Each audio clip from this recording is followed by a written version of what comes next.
Okay, so this is really interesting to I don't think I've ever actually seen this before.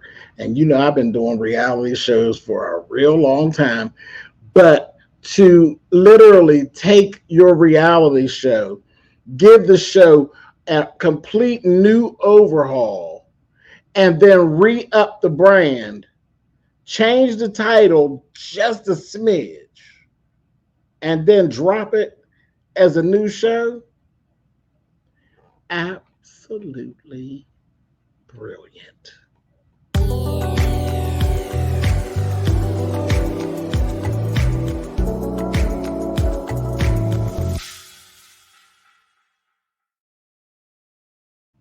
Hey guys, thanks so much for clicking on the video. Listen. This, like I said, this whole revamp and overhaul of the Braxton family values, and it's now just the Braxtons. I think I like this. I don't know. I can't explain it, but I like this. Something says go, and some folks was asking me, "Oh, look at the show! Look at the show!" I never really reviewed the Braxtons family values all like that. I would watch here and there, and I was like, I don't know.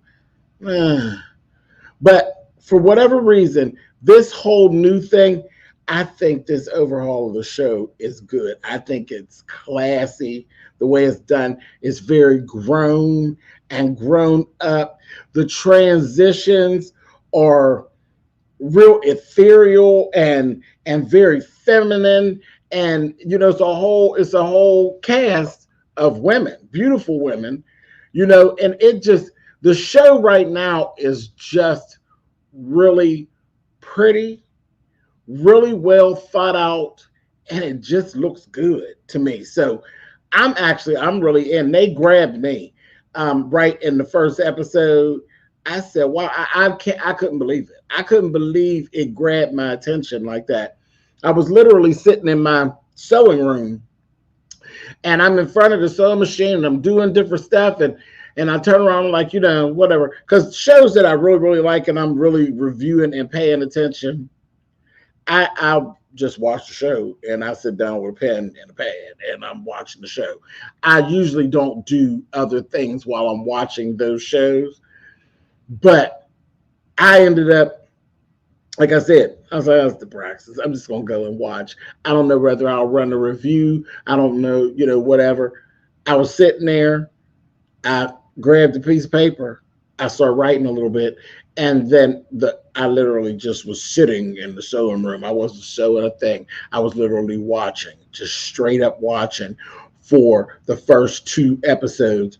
And I said, this is interesting, but I think I've bought in.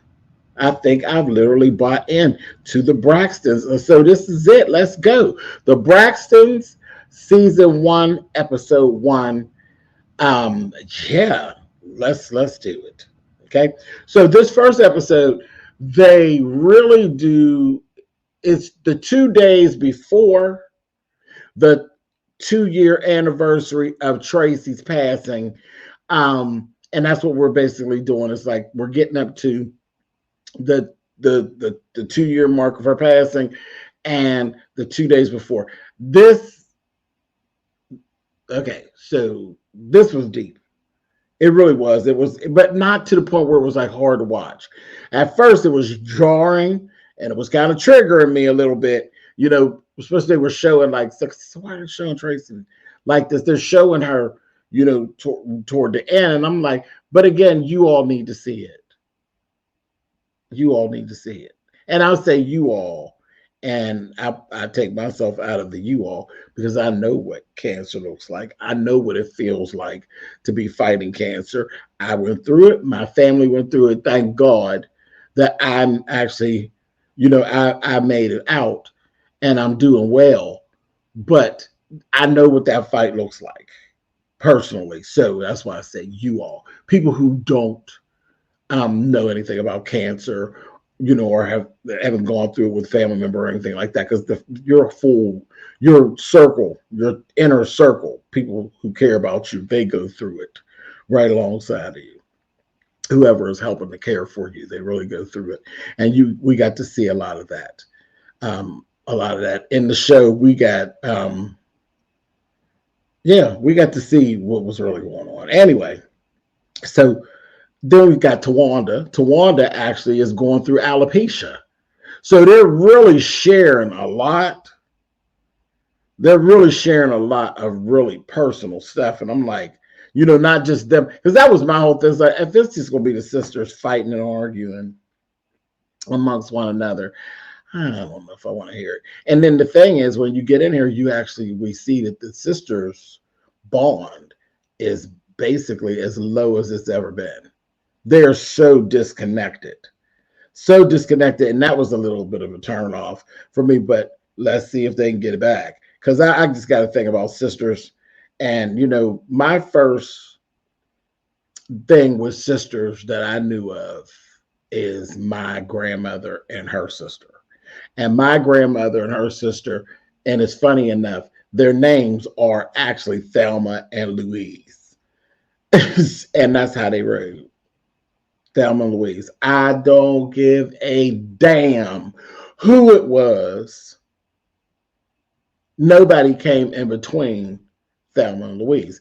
And I'm talking their mother, their children. No outside forces came in between my grandmother and her sister. That was the first I ever seen of the bond between sisters. And anytime I see sisters and the bond is anything less than that, I look at them like their asses is crazy. Which is so funny because growing up under that, and then I was here when my grandmother's sister passed. My grandmother was a strong woman. Strong and just out of pocket. And my Aunt Louise was church. And, she was that whole, so I got the whole gambit, you know what I mean? But again, even though they led two completely different lifestyles, they come together. And again, nobody get in between it. And that's when I found out as I got older that my auntie wasn't, my great aunt, baby, she wasn't always church.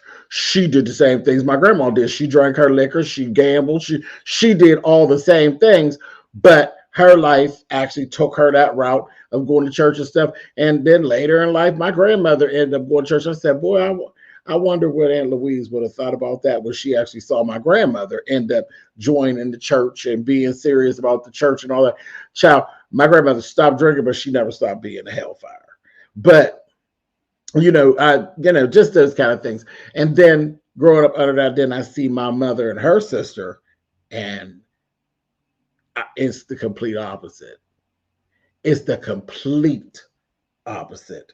And it always broke my grandmother's heart. My grandmother couldn't stand the fact that her girls were not close like her and her sister. So just seeing those dynamics, I just think a lot of that makes me who I am. Seeing that and seeing family the way I am, I don't have this false sense of what family looks like. I've seen family at its complete best, and I've seen family at its complete worst, all within my own family. And I'm just one of the ones that's bold enough to actually talk about it. Okay, I'm one of the ones bold enough to be like, that shit's horrible. You know what I mean? And so, anyway, this ain't all about me. Or is it? Welcome to SpillitBoyTV. Okay, but anyway, so the sisters are at a complete low. So I'm like, this is kind of bothersome. This is kind of triggering. But, let's go. Let's see it. Let's see that y'all is screwed up in some of my family, And like I said, Towanda is dealing with alopecia. She literally shaved all the hair off, and it doesn't matter because I actually think Towanda looks better bald. She's bald like me, bald, completely bald, and I always kind of felt like she was. It's not she was okay. So Tamar has a certain type of look. Tony has a certain type of look. Of course, you know everybody thinks Tony's gorgeous and this, that, and the other. Trina and Tamar and Trina, Tamar, and Tony basically look alike. Tracy is the regular girl version. She's the round the way version, you know, a little thicker, and the regular version. And then you had Towanda. Towanda, for me, was like the olive oil. Always just odd. She just had an odd look to me. Not that she wasn't, you know, a cute woman, and that's what it was. She's like a cute woman to me, but always had that whole olive oil type of situation. Towanda without the hair, see, and this is the thing, it takes a special person to be able to get it like that. Bald, completely bald. For me, with Towanda being completely bald, she is absolutely stunning. So I'm thinking that as the years have gone and we've seen Towanda, and I see they showed some old footage and stuff when they had like they were doing some stuff, and she had different hairstyles like in the 90s and stuff. And I'm like, there's just bad hairstyles for her. But with no hair at all, because there's no hair to hide behind. There's no bangs, there's no side swoops, there's no, oh, I'm gonna part this way, oh, I'll make this real cute and people be paying attention. It's just straight up Towanda. And for me, it's crazy. Towanda completely bald is stunning. It's stunning. She look better than Tony. To me, straight up bald. Who would have ever thought? And I'm a fashion person and I'm a hairdresser. I don't know what stopped me from seeing what was right there in front of my face and always thinking that she was like the odd man out. Always thinking she's the odd man. Just stunning, stunning bald. I hate that it took something like alopecia to actually show that, but the boldness of her to even try. A lot of them won't do that. They go right into the wigs and try to cover it up and stuff. It's crazy. She just looks stunning. I don't know if it has to do with the boldness, the freedom of it, or just her growing as a woman in it. And I'm looking at her, so even her attitude is different. Because it seemed like she always used to struggle a little bit with like being Towanda. I always kind of felt like she kind of was like a people pleaser a little bit. And looked like some things didn't change. But that's with all of them. Since Tracy passed, it looks like some things didn't change with all of them. It's just very interesting to watch. But anyway, Towanda to me, totally stunning. So we're over there, Trina and Vaughn. That's her husband. Of course, you know, Gabe was the husband before, and Gabe had passed. I forgot all about that. I remember they had separated, but they were like best of friends. Then I heard over social media that Gabe had died. I'm like, wow, because he was so young. But she married Vaughn, so it's been 5 years. Child, when I tell you, I sat and kikied and laughed at the part where they showed flashback of Trina's wedding. And Tracy was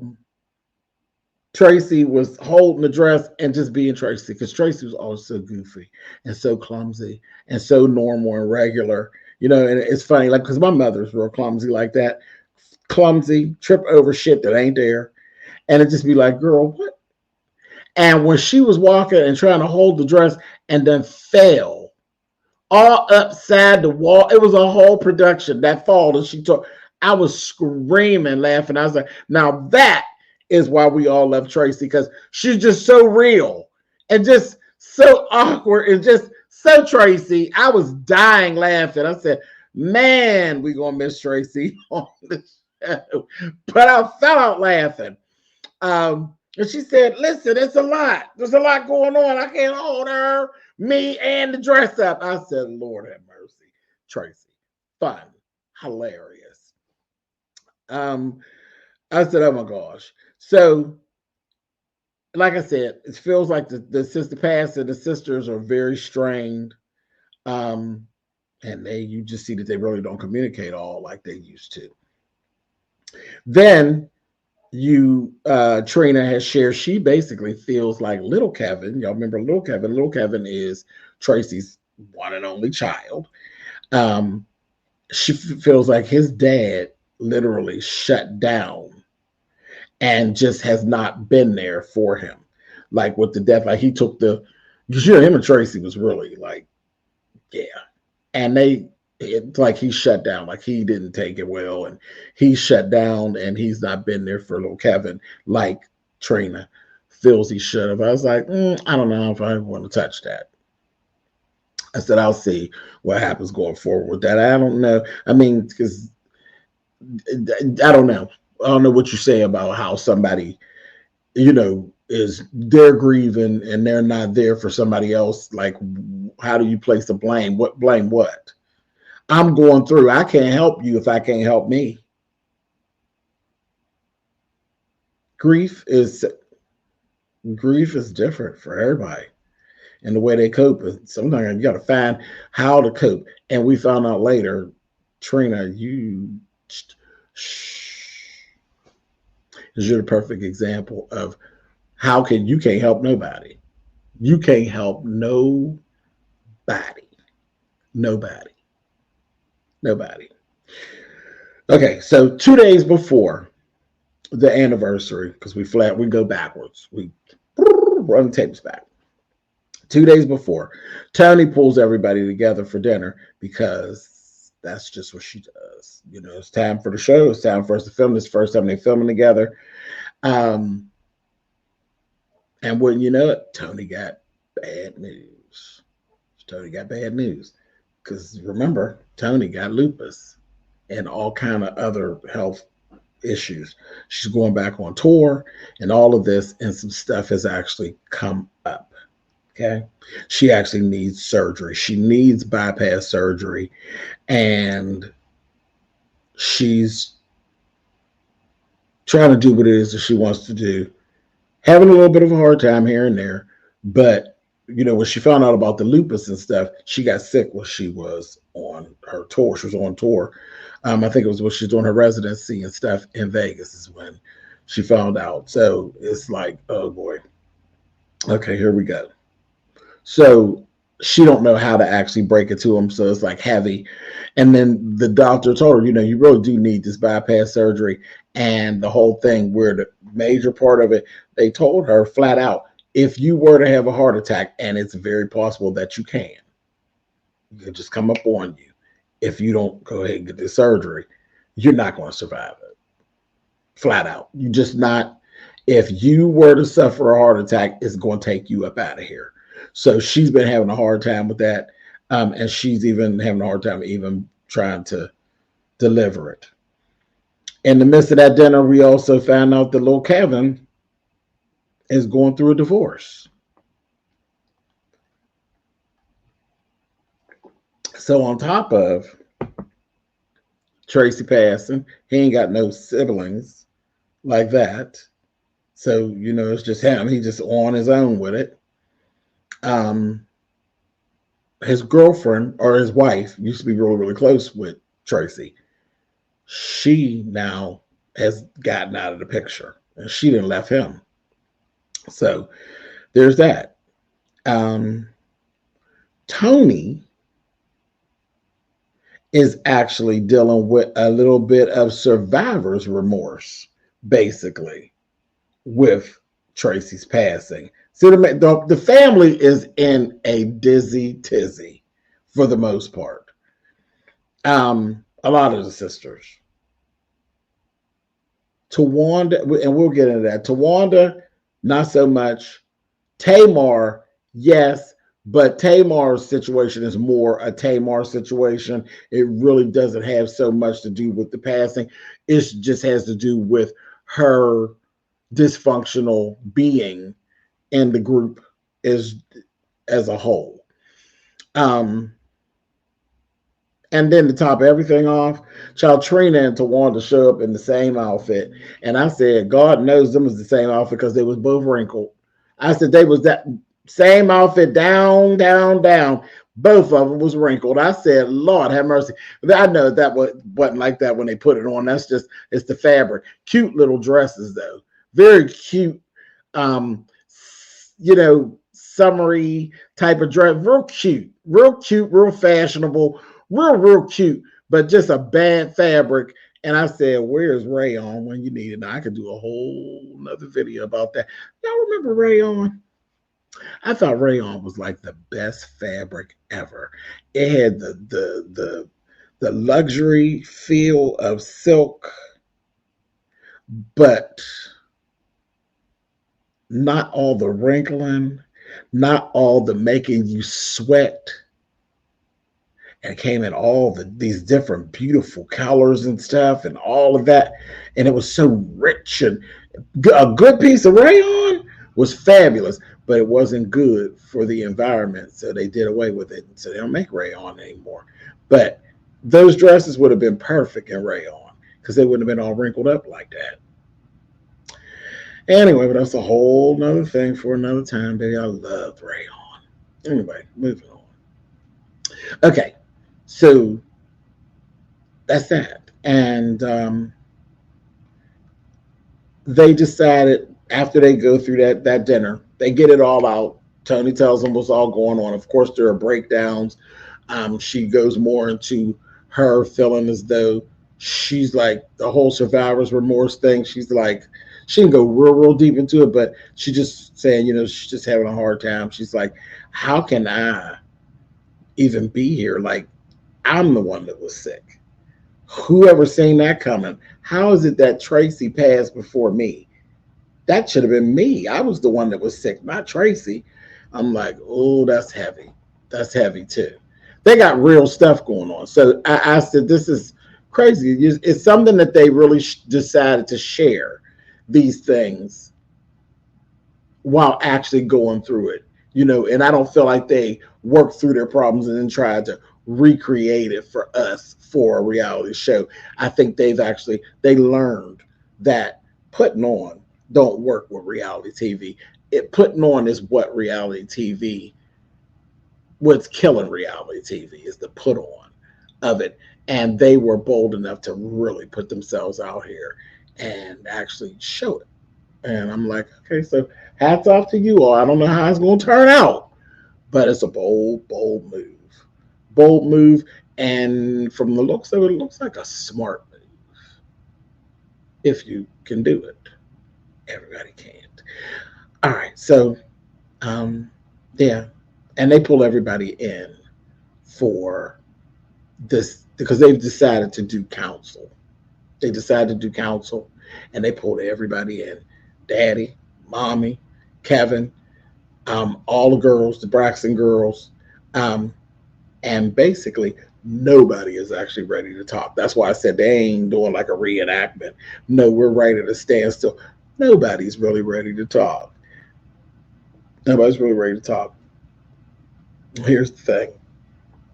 The lady that they got, she is a friend of Trina. Her name is Spirit. I said, well, ain't this a blip?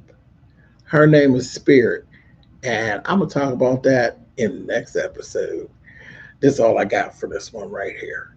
So, it's the thing. The Braxtons, season 1, episode 1. I'm in it. I'm in it. For now, I'm in it.